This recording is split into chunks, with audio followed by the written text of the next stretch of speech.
पाकिस्तान में लोग प्रधानमंत्री मोदी का एक डायलॉग सुन रहे हैं, उनका एक खास वीडियो देख रहे हैं। इसे सुनकर लोग सबसे पहले इमरान नियाजी और फिर पाकिस्तान की सबसे बड़ी शर्म को याद करते हैं। यहां तक कि पाकिस्तान के वजीर आजम को भी यह वीडियो डरा रहा है।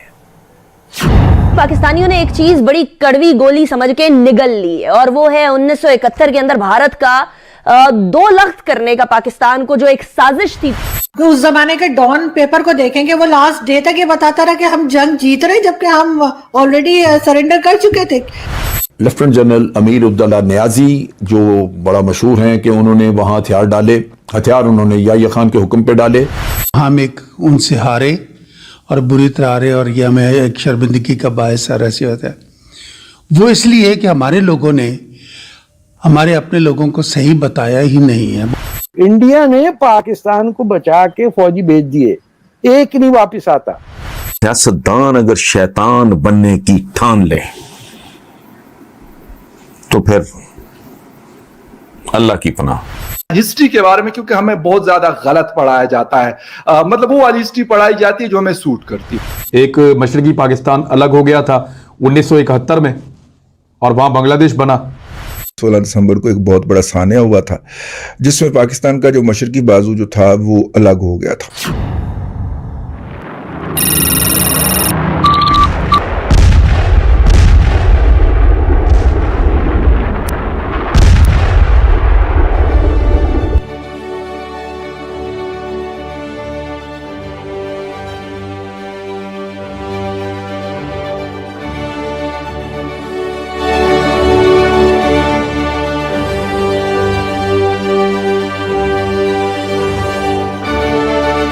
दुनिया ने कभी 13 दिनों के युद्ध के बाद 93,000 सैनिकों का सरेंडर नहीं देखा था। यह पाकिस्तानी सेना के सबसे बड़े सरेंडर और शर्म की तस्वीरें हैं।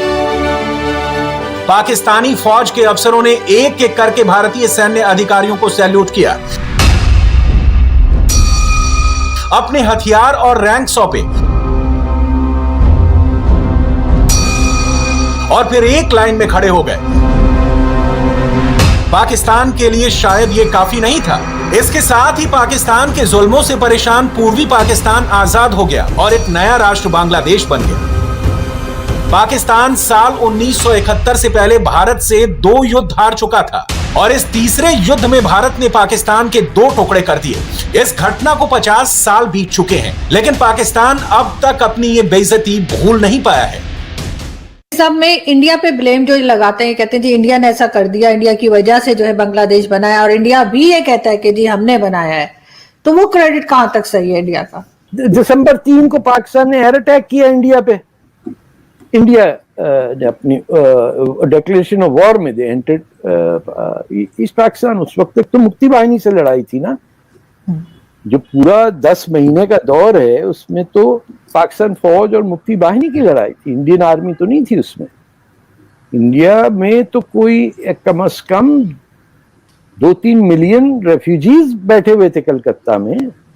Was a big problem. नाज़रीन, पाकिस्तानियों ने एक चीज बड़ी कड़वी गोली समझ के निगल ली है और वो है 1971 के अंदर भारत का 2 लख्त करने का पाकिस्तान को, जो एक साजिश थी पूरी, उसको हम लोगों ने बड़े आराम से सबर शुक्र के साथ कड़वी गोली की तरह पानी के साथ निगल लिया है। लेकिन fact of the matter is कि क्या भारत ने जो 1971 50 साल पहले किया वो किसी भी तरीके से लीगली उस टाइम पर, या अब उसका कोई जवाब बनता है या नहीं? आज बांग्लादेश एक अलग मुल्क है। We wish them the best. 1971 का युद्ध समझने के लिए इस तस्वीर को डिकोड करना जरूरी है। 16 दिसंबर 1971 का दिन था और शाम के 4:30 बज रहे थे। ढाका के रेसकोर्स मैदान में पूर्वी पाकिस्तान के commander lieutenant general A K. Niazi ने भारत के सामने आत्मसमर्पण किया था। जनरल नियाजी ने सरेंडर के कागजात पर दस्तखत किए थे। इस एक दस्तखत ने 1971 के भारत पाकिस्तान युद्ध को खत्म कर दिया था। ये बड़े बेगैरत लोग हैं। इन्होंने पीओडब्ल्यू कैंप में जाके सबसे पहले कहा कि हमें वो फिल्म दिखाई जाए, वो उस जमाने पाकीज़ा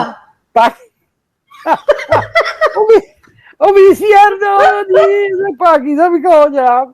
अच्छा, वो है बड़ी अच्छी, वो अभी भी वो फिल्म एवर ग्रीन मूवी है वो। हाँ, इनकी चॉइस बहुत अच्छी है हमारे फौजियों की, ये बात तो माननी पड़ेगी। और बैठ के वो देख रहे अब फिर वहां से रेडियो पे पता क्या आता था, 1 साल तक बड़ पता नहीं नाम आते रहते हैं कि लता बदल खान चक फलाने से, इमरान वट्टू चक फलाने से, टैं को 100 नाम आते थे। और फिर कहा जाए हम सब खैरियत से हैं। युद्ध की शुरुआत 3 दिसंबर 1971 को हुई, जब पाकिस्तानी वायुसेना के विमानों ने भारत पर बिना उकसावे के हमला कर दिया था। और इसी के साथ भारत पाकिस्तान के बीच तीसरे युद्ध की शुरुआत हो गई। भारतीय फौज तैयार थी और पाकिस्तान का भूगोल बदलने की तैयारी हो रही थी। भारत से 2 लड़ाइयां हारने के बाद पाकिस्तान की गलतफहमी बरकरार थी। साल 1971 के नवंबर महीने में इतना तो पक्का हो गया था कि भारत और पाकिस्तान के बीच जंग को अब टाला नहीं जा सकता।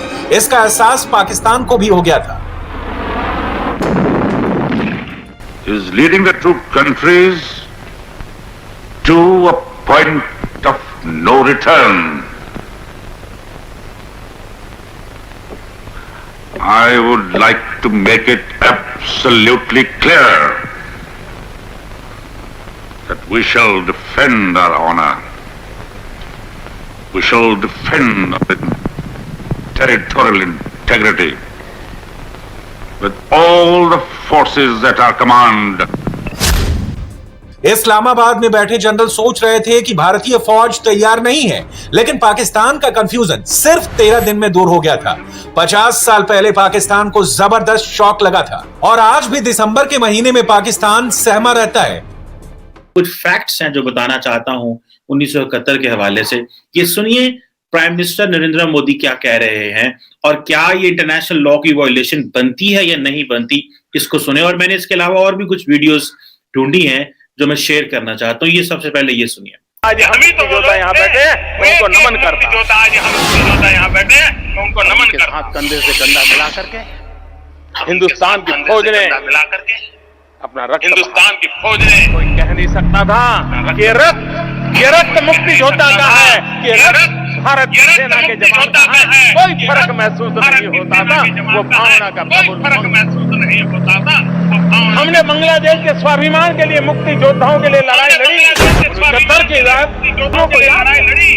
हमारी आने वाली पीढ़ी को पता है, हमारी आने वाली पीढ़ी को पता है। मोदी साहब कह रहे हैं आने वाली पीढ़ी को बताएं। और हमने जो 1971 में किया तो क्या भारत पाकिस्तान को तोड़ना चाहता था? 1971 की लड़ाई की सबसे बड़ी वजह थी पूर्वी पाकिस्तान पर पाकिस्तानी सेना का जुल्म। लाखों की संख्या में परेशान बांग्लादेशी भारत में शरण ले रहे थे और ये वहां से इसलिए भागे क्योंकि पाकिस्तान की सेना चुन चुनकर हिंदुओं का नरसंहार कर रही थी। ढाका में अमेरिका के दूतावास ने पाकिस्तान के नरसंहार पर पूरी रिपोर्ट तैयार की थी। अमेरिका के एक पत्रकार ने दूतावास की रिपोर्ट्स पर एक किताब लिखी जिसका नाम है द ब्लड टेलीग्राम। इसके मुताबिक 25 मार्च की रात ढाका यूनिवर्सिटी में सेना ने मोटारों और मशीन गनों के साथ हमला किया। इकबाल हॉल नाम के एक हॉस्टल को मोटार से विस्फोट करके नष्ट कर दिया गया था। सबसे भयानक हत्याकांड एक और हॉस्टल जगन्नाथ हॉल में किया गया जहां हिंदू छात्र रहते थे। पाकिस्तान की सेना हिंदू छात्रों और प्रोफेसरों को खास तौर पर निशाना बना रही थी। ढाका के पास हिंदू गांवों पर हमले के लिए टैंक, राइफलों और मशीन गनों का इस्तेमाल किया गया था। हालांकि लाखों लोगों का नरसंहार होने के बाद भी पाकिस्तान अपने 2 टुकड़े होने को रोक नहीं पाया। कि 30 लाख बंगालियों का कत्लेआम किया गया था। बांग्लादेश के जो रहने वाले लोग थे मशरकी पाकिस्तान के, वो कहते 30 लाख लोग मारे गए थे। दुनिया में कभी इतना कत्लेआम नहीं हुआ। यानी 30 लाख लोगों की हलाकत और 2 लाख खवातीन की बेहुरमती, ये 2 चीजें वो क्लेम करते हैं। सबसे पहले ये बात उस वक्त सामने आई जब शेख मुजीब पहली बार पाकिस्तान से जेल से निकले और रिहा होकर बरतानिया गए और वहां से बरास्ता भारत बांग्लादेश पहुंचे। मैं जब 18 साल का था ईस्ट पाकिस्तान में फौज भेजी गई और मुझे 2 साल के बाद मैं लड़ा सबसे, इंग्लैंड में मैं था, लड़ता था कि नहीं हमारी फौज ने कुछ नहीं किया। 2 साल के बाद मुझे एक बंगाली दोस्त जो मेरा बड़ा करीबी अभी भी दोस्त है, उसने मुझे बताया कि क्या हुआ वहां। मुझे अभी भी उसकी शर्म है। और मैं जब 1989 में फेस्टिवल मैच ढाका में खेला, पाकिस्तान को लीड कर रहा था एक इंडिया की टीम के साथ, जब हम ढाका स्टेडियम में जीते तो मुझे ऐसे लगा मैं लाहौर में जीत गया हूं। मुझे रोना आया ये सोच के कि ये कितना प्यार है हमारे से उन लोगों को। हमारे हिंदुस्तान ने सबसे बड़ी जंग महज 13 दिनों में जीती जरूर, लेकिन इस जंग की तैयारी 6 महीने पहले से हो रही थी। तत्कालीन प्रधानमंत्री इंदिरा गांधी चाहती थी कि साल 1971 के मार्च में भारतीय सेना पाकिस्तान से जंग लड़े और जीते भी, लेकिन army chief general Sam Manekshaw ने मना कर दिया। उन्होंने 6 महीने के लिए वक्त मांगा और दिसंबर के महीने को जंग के लिए सही वक्त बताया। तुरंत युद्ध शुरू करने के राजनीतिक दबाव के बावजूद सैम मानेकशॉ ने पाकिस्तान पर हमले के लिए सही वक्त का इंतजार किया। लड़ाई शुरू होने से पहले 3 दिनों में ही भारत ने ईस्ट पाकिस्तान की वायुसेना और नौसेना दोनों तबाह कर दिया। तो आज है 16 दिसंबर और ऑब्वियसली पूरी बांग्लादेश के अंदर और भारत के अंदर बड़ी ऑब्वियसली इसको मनाया जा रहा है। बांग्लादेश मना रहा है कि हमने आजादी हासिल की और इंडिया मना रहा है इसको कि जी हमने जो है वो बांग्लादेश बनाने में मदद की। कि भारत एक तरफ ये कहता है कि हम इज्जत के रखवाले हैं बंगालियों के, लेकिन आज अगर देखा जाए, आज भी मैं देख रहा था कि बांग्लादेश के अंदर इंडिया के सदर पहुंचे हुए हैं गोल्डन जुबली तकरीबात के लिए और भारतीय सदर वहां पे जा रहे हैं। अच्छी बात है, मिले, हमें इससे कोई इतराज नहीं है। ये कहते हैं कि ये इंडिया ने करवा दिया, फिर सारा ब्लेम इंडिया पे चला जाता है कि जो पार्टीशन हुई है इस वक्त 71 में इसमें इंडिया इन्वॉल्व है, हमने तो कुछ नहीं किया। आपने, आपके पास फौज थी ना, आप कुछ कर लेते भैया, बंदूक चला लेते, पिस्तौल गुलेल जो भी थी आपके पास। आपसे तो चक्कू भी नहीं निकला। बिहार से जो आप लेके आए थे साथ, मैं चक्कू मार दूंगा यूं करके, कुछ भी नहीं चला। वहीं बोले अरे भैया हमको अरेस्ट कर लो प्लीज, बंगाली मारेंगे। अंदाजा लगाइए POWs को इंडियन ने कहा अच्छा पिस्टल रख लो साथ, they would have been slaughtered। India ने पाकिस्तान को बचा के फौजी भेज दिए, एक नहीं वापस आता। 8 लाख लड़कियों को रेप कर दिया आपने, माय गुडनेस। और ये इस्लाम फैलाने गए थे।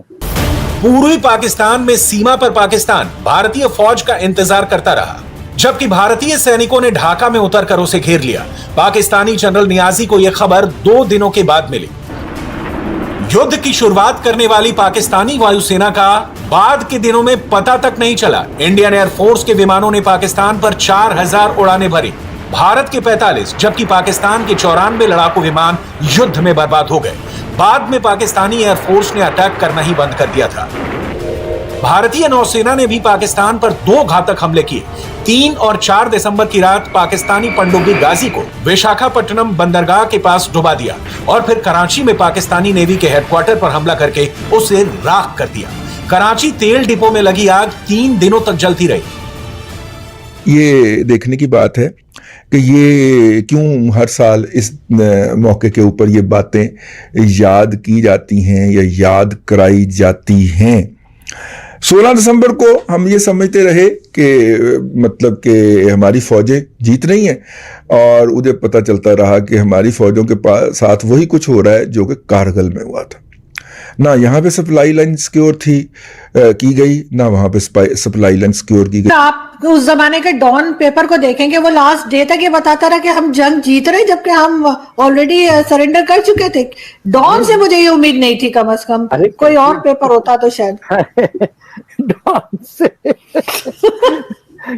हमारे यहाँ बड़ा उसको बड़ी इज्जत है डॉन न्यूज़पेपर की। नहीं है, मुझे मैं तो आई एम आई विटनेस ना, कराची प्रेस क्लब के अंदर जब सरेंडर हुआ तो यूनानिमसली आपके बड़े बड़े सीधा जर्नलिस्ट ने कहा ओ यार जान छुट्टी यार, हर साल साइक्लोन के पैसे जाते थे। बुक्का बंगाली ये बांग्लादेश में जाकर हमला करना और पाकिस्तानी फौज को इतने कम समय में हराना मुमकिन नहीं था। युद्ध में भारत का साथ बांग्लादेश की मुक्ति वाहिनी ने दिया। पाकिस्तानी सेना से पीड़ित बांग्लादेशी जनता ने मुक्ति वाहिनी संगठन बनाया था जो इंडियन आर्मी की आंख और कान बनी। मुक्ति वाहिनी ने कदम कदम पर भारतीय सेना का साथ दिया। लेकिन 25 की शाम को जब मिलिट्री एक्शन हुआ तो फिर प्रपोर्शन जो मिलिट्री एक्शन का है वो अवामी, वो वहां पे से फिर भाग गए ना सारे, जो इनके हाथ आ गए वो अरेस्ट हो गए। जी, मुजीबुर रहमान को तो ये ले आए थे ना फैसलाबाद, जी वहां तक रखा जेल में। कुछ मिनिस्टर उनके इंडिया भाग गए, कुछ पैसे इनके हाथ में आ गए और जो बंगाली थे जो फिर उसको जमाने में मुक्ति वाहिनी बने वो इंडिया गए, वहां पे कलकत्ता और यहाँ पे इनको ट्रेनिंग दी गई और मुक्ति बहिनी आर्म ट्रेन लेके वापस आए और उन्होंने फिर पाकिस्तान आर्मी के साथ आर्म स्ट्रगल किया, जिसके वो अपने फ्रीडम स्ट्रगल कहते हैं। कभी ये हुआ कि जी ये लोग जो है टैगोर की इतनी किताबों को ट्रांसलेट करके उर्दू में लेके आए कि हमें पता चले कि वहां का मतलब क्या था, लेकिन नहीं हुआ। कभी ऐसा हुआ कि इकबाल को ट्रांसलेट बंगाली में करके भेजा गया हो, नहीं हुआ। हाँ, सिर्फ एक बात, वही जज आज बने हैं, आज मर्सिया लिखने बैठ जाते जी हमारा भाई हमसे जुदा हो गया, तो हरकतें कौन सी थी आपकी जनाब? पूर्वी पाकिस्तान को आजाद करने की जंग में भारत से करीब 2 गुने ज्यादा पाकिस्तान के सैनिक मारे गए थे। ग्राउंड पर भारतीय सेना के सामने सिर्फ एक ही चैलेंज नहीं था, बल्कि एक ही जंग में भारतीय सेना 3 लड़ाइयां लड़ रही थी। पाकिस्तान को आगे नहीं बढ़ने देना था, चीन को जंग में शामिल होने से रोकना था और बांग्लादेश को आजाद भी कराना था। पाकिस्तान ने जंग का आगाज जरूर किया था, लेकिन 3 मोर्चे को बैलेंस करते हुए इसको अंजाम तक भारतीय सेना ने पहुंचाया। इस बात से भी कोई इनकार नहीं कर सकता कि वहां पे ऑपरेशन जो किया गया वो गलत था। ठीक है, जिस तरह बलूचिस्तान में इस वक्त आम अशखास की जिंदगी अजीरन कर रखी गई है और जो भी थोड़ा सा बच्चा वहां पे सर निकालता है, भले वो एजुकेशन में क्यों ना निकाले, टॉपर हो, उसको पकड़ के कत्ल कर दिया जाता है और पूरे पाकिस्तान में उस पर बात नहीं की जाती। क्वेश्चन ये था कि डिफरेंसेस, हमारी अपनी गलतियां भी बहुत ज्यादा थी। ये नहीं कि बिल्कुल ही हम बहुत अच्छा खेल रहे थे उस वक्त। जारी बात है, एक दूर एरिया हमें मिल गया, एक वो एरिया था और एक यहाँ पे हम थे, ईस्ट पाकिस्तान वेस्ट पाक, डिस्टेंस था। फिर डेमोक्रेसी नहीं थी, पॉलिटिकल सिस्टम मौजूद नहीं था, इलेक्शंस नहीं हुए, कॉन्स्टिट्यूशन डिले हुआ, जिसकी वजह से मसाइल पैदा हुआ। इस जंग ने भारतीय उपमहाद्वीप का नक्शा और माइंडसेट दोनों को बदल दिया था। यह आधुनिक सैन्य इतिहास में सबसे कम समय चलने वाले युद्धों में से एक था। सिर्फ 13 दिनों में भारतीय सेना ने साबित कर दिया था कि पाकिस्तान चाहे कितनी भी कोशिश कर ले, भारत से डायरेक्ट वॉर जीतने का उसका सपना कभी पूरा नहीं हो। इंडिया टीवी हर वक्त हर जगह डाउनलोड करने के लिए सर्च करें India TV news Google play store या ऐप स्टोर पर।